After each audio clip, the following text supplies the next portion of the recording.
స్నేహితులతో కలిసి విహారయాత్రకు వెళ్లిన కరేబియన్ దేశంలో భారత సంతతి విద్యార్థిని మిస్సింగ్.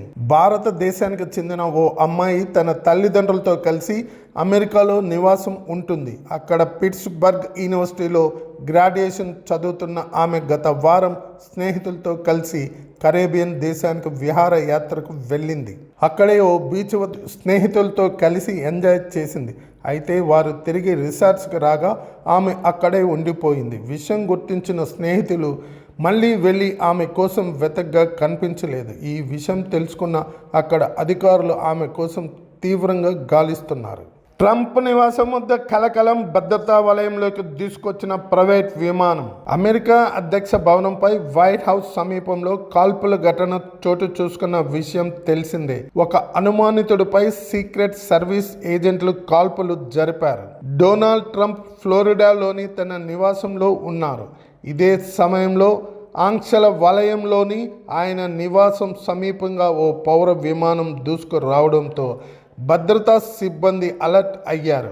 వైమానిక దళానికి చెందిన F-16 జెట్లతో దాన్ని అడ్డుకున్నారు. వరుస ఈ ఘటనతో ట్రంప్కు భద్రతను మరింత కట్టుదిట్టం చేశారు. నాని సినిమాలో పీపుల్ స్టార్ వదల ఏదో గట్టిగానే ప్లాన్ చేస్తున్నాడే.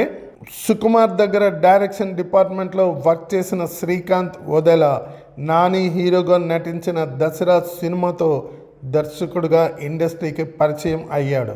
తెలంగాణ బ్యాక్ డ్రాప్లో తెరకెక్కనున్న ఈ పీరియడ్ డ్రామా బాక్స్ ఆఫీస్ దగ్గర మంచి విజయం సాధించింది. ఈ క్రమంలో నాని వదల కాంబినేషన్లో ది ప్యారడైజ్ అనే చిత్రం రూపొందుతుంది. టైటిల్స్ గ్లింప్స్తోనే సెన్సేషన్ క్రియేట్ చేసిన ఈ మూవీ గురించి కొన్ని ఇంట్రెస్టింగ్ విషయాలు సోషల్ మీడియాలో చక్కర్లు కొడుతున్నాయి. ఇండియన్ ఆర్మీలో చేరిన జవాన్ భార్య ఆయన చివరి కోరిక తీర్చేందుకే సిద్ధమైన ధీర వనిత. పెళ్ళైన నెలకే భర్తను కోల్పోయి ఆర్మీ ఆఫీసర్ కావాలనే సైనికుడు కలను నెరవేర్చింది. తండ్రి మాజీ సైనికుడిగా కాగా కట్టుకున్నవాడు కూడా దేశ సేవకు అంకితమైన సైనికుడు.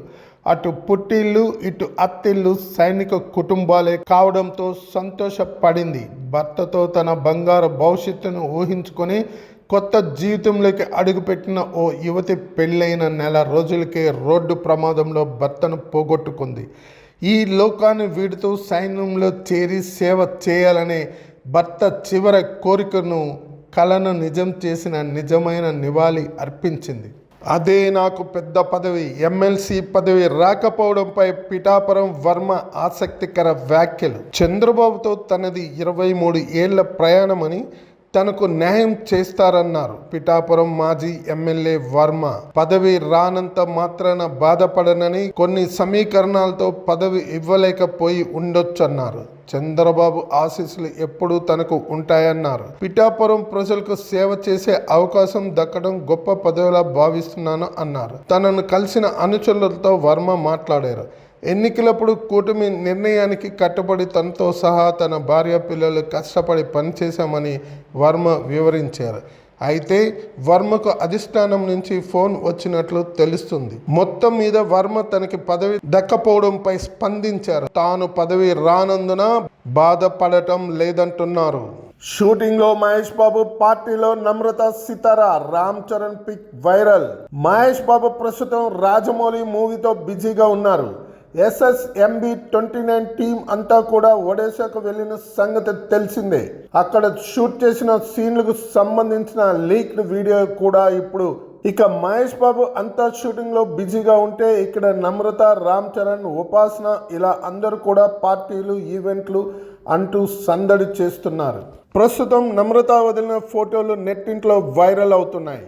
నిర్మాత మహేష్ రెడ్డి ఇంట్లో పెళ్లి వేడుకలు టాలీవుడ్ టాప్ సెలబ్రిటీలంతా హాజరైన సంగతి తెలిసిందే. దుబాయ్లో జరిగిన వేడుకలకు Akkineni family, Ghattamaneni family, mega family, NTR ఇలా అందరూ వెళ్ళిన సంగతి తెలిసిందే. చిరంజీవి, సురేఖ, నాగ చైతన్య, రామ్ చరణ్, NTR, నమ్రత, సుకుమార్ ఫ్యామిలీ ఇలా అందరూ వెళ్ళి సందడి చేశారు. ఇక అక్కడే ఇండియా పాక్ మ్యాచ్ని కూడా తిలకించారు. ఇక శనివారం రాత్రి పెళ్లి తర్వాత జరిపే రిసెప్షన్ ఈవెంట్కి వెళ్ళినట్లుగా కనిపిస్తున్నారు. గత రాత్రి ఎలా ఎంజాయ్ చేశామంటూ నమ్రత వదిలిన ఫోటోలు ఇప్పుడు నెట్టింట్లో వైరల్ అవుతున్నాయి. ఇందులో నమ్రత జిగేల్మని మెరిసిపోతున్నారు. ఇక సితార కూడా చూడచక్కని బుట్ట బొమ్మలా ఉన్నారు. రామ్ చరణ్, ఉపాసన స్టైలిష్ లుక్లో కనిపిస్తున్నారు. మొత్తానికి వీరంతా ఇలా ఎంజాయ్ చేస్తుంటే ఇక్కడ మహేష్ బాబు మాత్రం రాజమౌళి చేతిలో బందీ అయి ఉన్నాడు. ఒకవేళ రాజమౌళితో సినిమా కాకపోయి ఉంటే ఈ పాటికి ఈ ఫంక్షన్ ఈవెంట్లో మహేష్ బాబు కూడా మెరిసేవాడు. సమ్మర్ వేడి నుంచి తప్పించుకునేందుకు ఏ స్విట్జర్లాండ్ వెకేషన్కో ఈ పాటికి వెళ్ళేవాడు. కానీ ఇక రాజమౌళి తన ప్రాజెక్టులోకి మహేష్ బాబుని తీసుకోవడం, పాస్పోర్ట్ సీజ్ చేయడంతో ఇంకో ఆప్షన్ లేకుండా పోయింది. ఈసారి అసెంబ్లీ సమావేశాలకి కేసీఆర్ వస్తారా రావద్దనేది నా అభిప్రాయం. కేటీఆర్ మార్చి 12వ తారీఖున జరగనున్న అసెంబ్లీ బడ్జెట్ సమావేశాలకు ప్రతిపక్ష నేత బీఆర్ఎస్ అధినేత కేసీఆర్ హాజరవుతారని పార్టీ వర్కింగ్ ప్రెసిడెంట్ కేటీఆర్ స్పష్టం చేశారు. ఎమ్మెల్యే కోట, ఎమ్మెల్సీ స్థానానికి బీఆర్ఎస్ తరపున దాసోజు శ్రవణ్ నామినేషన్ వేసిన క్రమంలో మీడియాతో కేటీఆర్ చిట్చాట్ చేశారు. ఈ సందర్భంగా పలు అంశాలపై కేటీఆర్ మాట్లాడారు. ఈ క్రమంలోనే అసెంబ్లీ సమావేశాలకు కేసీఆర్ రావడంపై కేటీఆర్ క్లారిటీ ఇచ్చారు.